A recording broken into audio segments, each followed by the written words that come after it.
በሀብት የምትበልጥ ሴት ጋር መኖር እንዴት ነው? ያው ፍቅሩ ካለ እኮ ችግር የለውም። አትመስልም ግን። ኧረ እኔ ምንም አይመስለኝም። ዘና ብዬ ነው የምኖረው።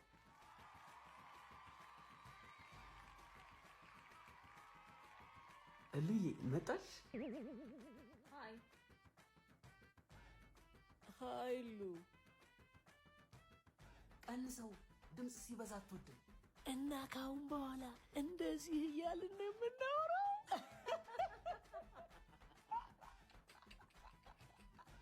ምሳ በላችሁ? አንቺን እየጠበቅን። በራብ ገደልሽን እኮ ሁሉ። ከራባችሁ መብላት ነው። እውነትም ዘና ብለን የምትኖረው። ስርዓት ይኑራችሁ እንጂ። አው ረስቸው። ነገ መኪናው ሰርቪስ ማስገባት እንዳትረሳ። ነገ እኮ አባዬና እማዬ ይመጣሉ። የት ነው የሚመጡት? እዚህ ነዋ፣ እኛን ሊጠይቁን። ሌላ ጊዜ መጥቶ እንዲጠይቁን ማድረግ አትችልም?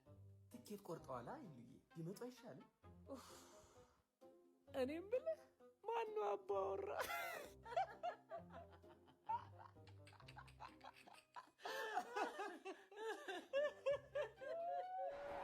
የስ ስለምንችል የስ በእናትህ ተቀመጥ። ምን አድርጉ ነው የምትለን? አንጨፍር። እሷ የማንቸስተር ደጋፊ ናት፣ ይደብራታል። እኔ ልሳቀቅልህ። ከዚህ ሁሉ ቢጤና ገብተህ ብትኖርስ? ኧረ እኔ ዘና ብዬ ነው የምኖረው። ሁለት ጥያቄ።